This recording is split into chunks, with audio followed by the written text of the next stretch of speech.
What's up, Wolfpack? Cole Gregg here, and today we are going to be giving you the long-term review on the Jamis Hardline C4.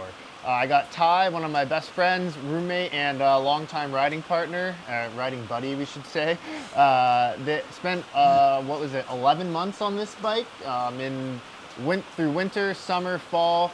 Today, as you can most likely hear, the skies have opened up on us. Thankfully, we have a nice undercover area at our house to get this review done for you. Well, Ty, let's go ahead and give yourself a little introduction, how long you've been riding, kind of maybe your background of riding skill, and just a little history about bike riding for you. Been riding mountain bikes for about 13, 14 years now. Grew up racing downhill.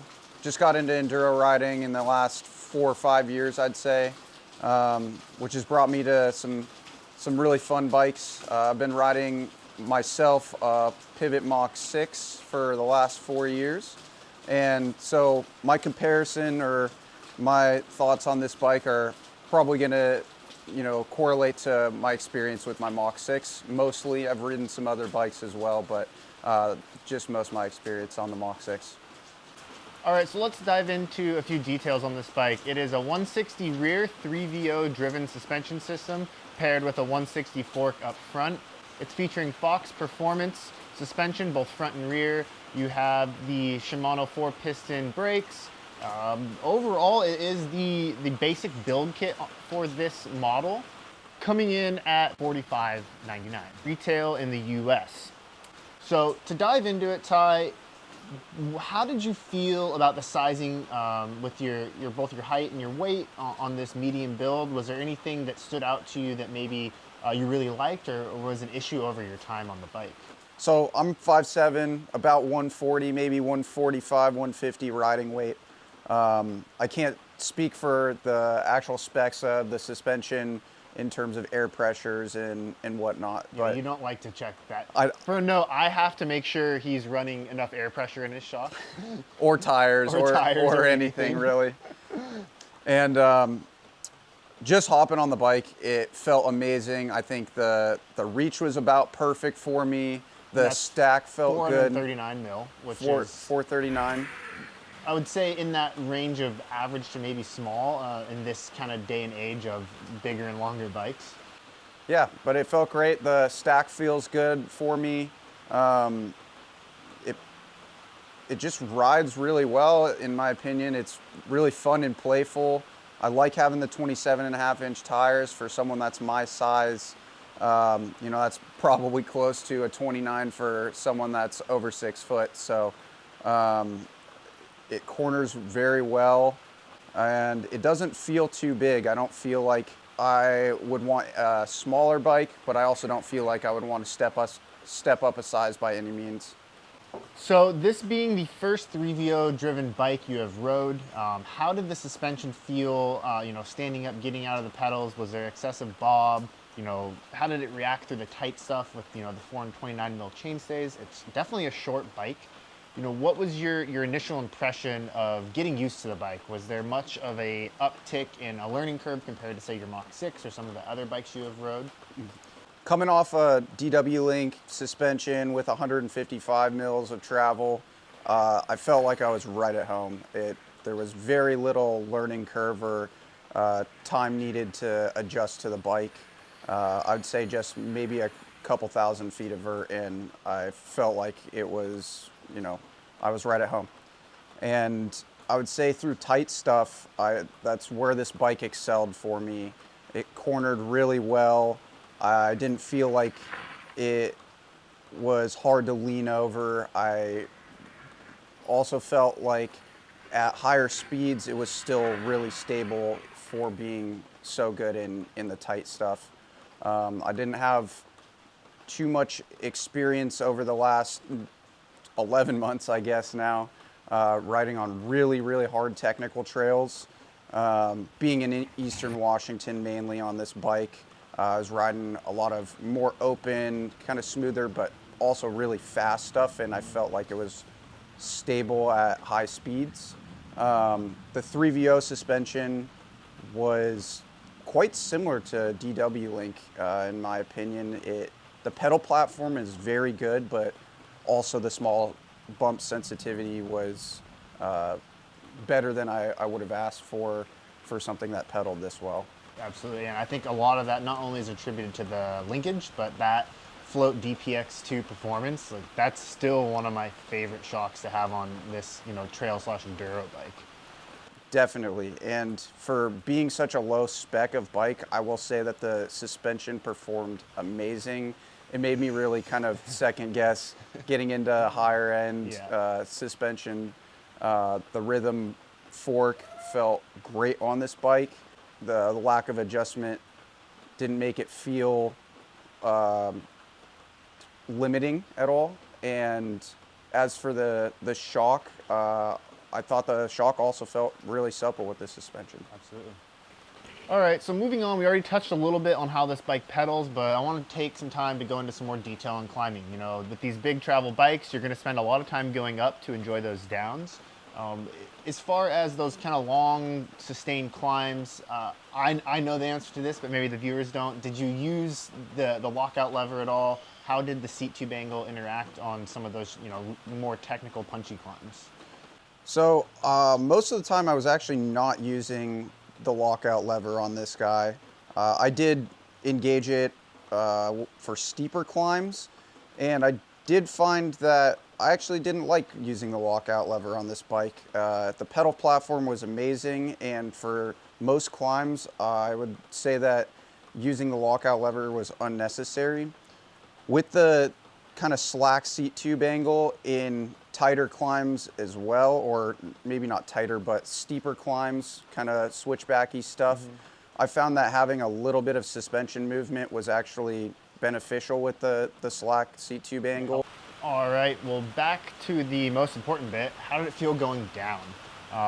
This bike was designed to get you up the hill, but ultimately to go down fast, fun, and just absolutely smash. So what I'd like to know is, I know you rode a lot of kind of flowy single track and that stuff in Cleal, and there's not a lot of technical riding there. So with a bike has this much travel, did you find it limiting on those kind of more blue to green flow trails where you're just kind of cruising along at, there's not a lot of elevation change in rapid succession?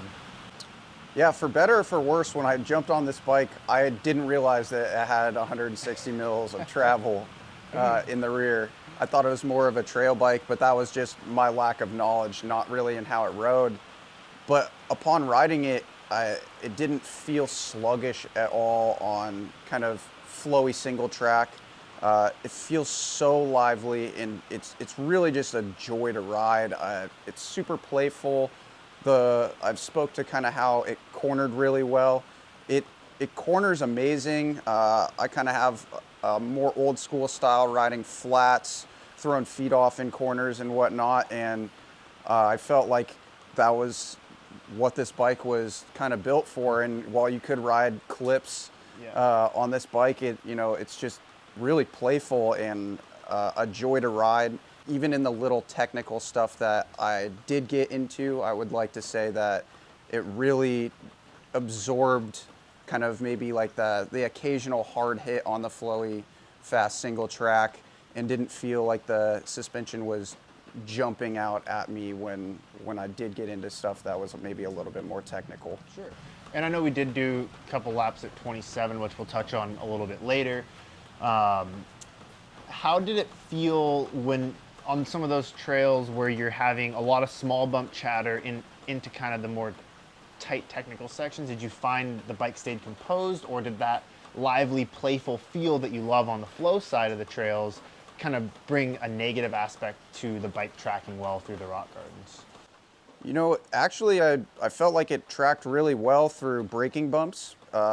While it does have small bump compliance, I felt like those occasional bigger hits and tighter corners with braking bumps in the center of them, I don't feel like the suspension really reacted negatively to that. It stayed quite composed through the chatter. Cool. And at slower speeds, I'd like to mention that at slower speeds it doesn't feel awkward, even though we were riding mainly faster stuff.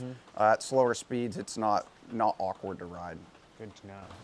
And I know we did go, I don't even remember how many times we went to Duthie with you on this, but as far as jumping goes, predictability, like flickableness, there's some pretty decent sized jumps at Duthie, which I used to rag on, and now very lucky to have that riding area so close to us.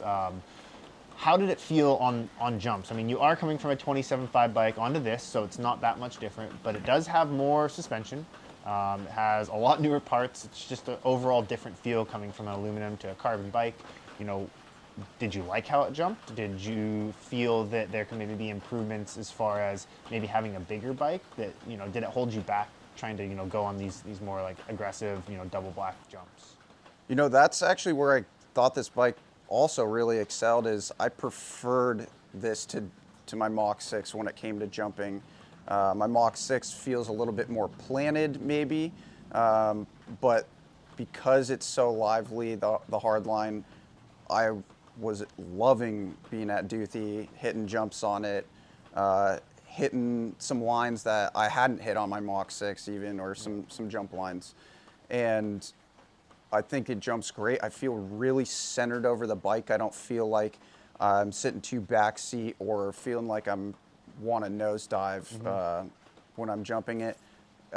Whips and scrubs are super fun on this bike as well. I feel like I could really get it out sideways and bring it back much easier than my Mach 6. Cool. So let's dive into some of the parts on this bike, your experiences with them.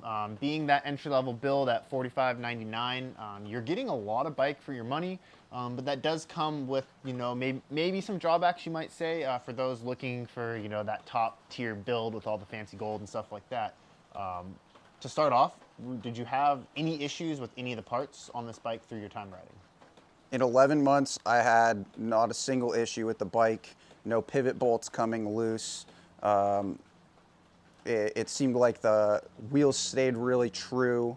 I would say that the shifting maybe had a few issues, but that's kind of par for the course with a brand new bike. I did have to adjust the cable tension on the derailleur and the shifter 2 or 3 times throughout the 11 months.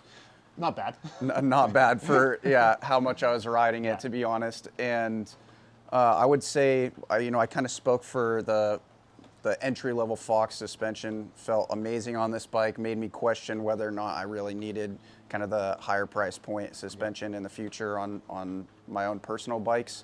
Felt great. I would say maybe bigger discs would be beneficial for someone that's heavier, but the 4-piston brakes from Shimano worked great. I didn't have a single issue with them. I didn't even change the brake pads over 11 months. So I can't say that they were even an issue or something that I really thought about. I would have preferred maybe hopes like I have on my Mach 6 or something. But this is an entry-level build. But this gets you into the door. Right. So what I was going to say is for an entry-level build, no quals. That would be probably the first thing that I upgraded on the bike, though, is to go to a different brake set. It would, because in our conversation last night, you had different opinion on what you would change first. Oh, okay. Well, that'd be the second thing. First thing would be tires. Okay. These tires are probably okay for an OEM, entry-level spec, but I would go to something a little bit more aggressive for my personal riding style. I felt like the braking traction was subpar with them.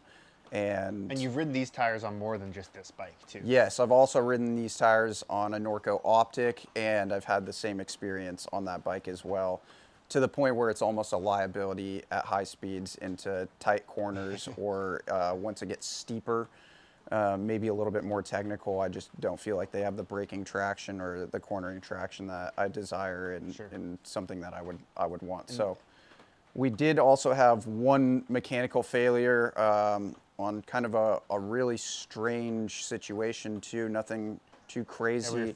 You were riding behind me. I had my camera bag, like nothing crazy. Right. I was just riding over some roots, and I actually tore a knobby off the tire, and it caused me to start getting a flat. Thankfully, we were able to pull it off the ground and spin the tire, and the sealant sealed it, and I could ride it down. But I wasn't really able to ride the bike the rest of the day there. So yeah, I would say that the tires would be the first thing that I'd change, and you know, I generally feel that's kind of how people are gonna be with any bike, is they're gonna put the tire spec that they prefer on almost immediately. Yeah. All right, well, let's wrap this up. Couple last questions for you, just to kind of tie everything together. If you had to, in just a few short words, describe your time on this bike, just give me like that news headline flash. Like what would you say first comes to mind when you think Jamis Hardline riding for the last 11 months? So lively. I love how playful the bike is. It made me want to go faster into corners, and it was capable enough to allow me to go fast into corners. It just cornered so well. Very similar to DW Link suspension, which I love. I'm honestly surprised. I'm usually pretty picky about suspension linkage, and I loved it. I really enjoyed riding this bike. It's so much fun for an everyday ride, just short of maybe racing all the time, Yep. being a dedicated race rig and riding bike park all the time. I think it'd be a brilliant bike for a beginner up to an advanced rider. You're going to really enjoy how it rides, and you're going to have such a fun time on it. Awesome. Well, we really appreciate you, Ty, taking the time to throw a leg over this bike over the last year, and your feedback has been great. I think it really will help some of those people that are looking to maybe step up into the carbon bike range. Maybe it's their first mountain bike and they want to go all in. This is a bike that you can definitely have in your stable for many years to come. For any questions, feel free to drop them down in the comments below. Check out our long-term review article on theloamwolf.com, and be sure to like and subscribe for more content coming soon. And we hope to see you out on the trails.